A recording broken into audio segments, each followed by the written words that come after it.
Hi అండి. దీపావళి అయిన తర్వాత కార్తీక మాసం స్టార్ట్ అవుద్ది కదండీ! అది స్టార్ట్ అయ్యే ముందు రోజు ఈ దామోదర హారతి అనేది చేస్తారంటండి పూజ. చాలా పవర్‌ఫుల్ అంట. దీన్నే చప్పన్ భోగ్ అని కూడా అంటారు.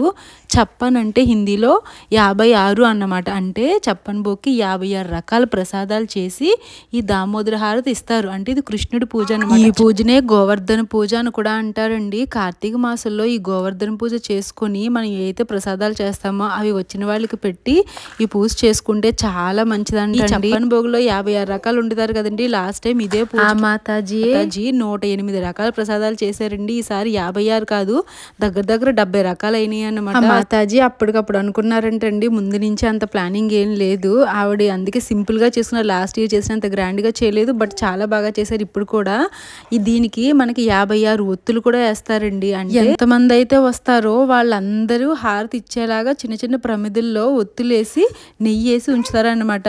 అది మనం ఒక్కొక్కరు ఎవరైతే వెళ్తామో వాళ్ళందరూ హారతి పాట అయిన తర్వాత 11 టైమ్స్ కానీ 13 టైమ్స్ కానీ ఇస్తూ ఉంటాం. అంటే పాదాలకి 3 సార్లు, మొహానికి 3 సార్లు, నాభి దగ్గర 3 సార్లు, ఎంటైర్ బాడీకి 4 సార్లు, అలా 13 టైమ్స్ ఇస్తారు. ఒక్కొక్కరు ఏం చేస్తారంటే 11 టైమ్స్ కూడా ఇస్తారనమాట. ఇది దామోదర హారతి చేసే పద్ధతి అంట. అయితే ఇన్ని రకాల ప్రసాదాలు చేయలేని వాళ్ళు కూడా సింపుల్ గా ఒక ప్రసాదం చేసి కూడా గోవర్ధన పూజ అనేది చేసుకోవచ్చు అంటండి. ఇక్కడ చూడండి, గ్రీన్ కలర్ శారీ కట్టుకున్నారు కదా, లైట్ గ్రీన్. ఆ మాతాజీ చేశారు ఈ పూజ. పూజ అయిన తర్వాత ఆ ప్రసాదాలు వచ్చిన వాళ్ళందరికీ పెట్టారు. హరే కృష్ణ. ఈ పూజ మీకు ఎలా అనిపించిందో కామెంట్ చేయడం మర్చిపోవద్దు. Thank you.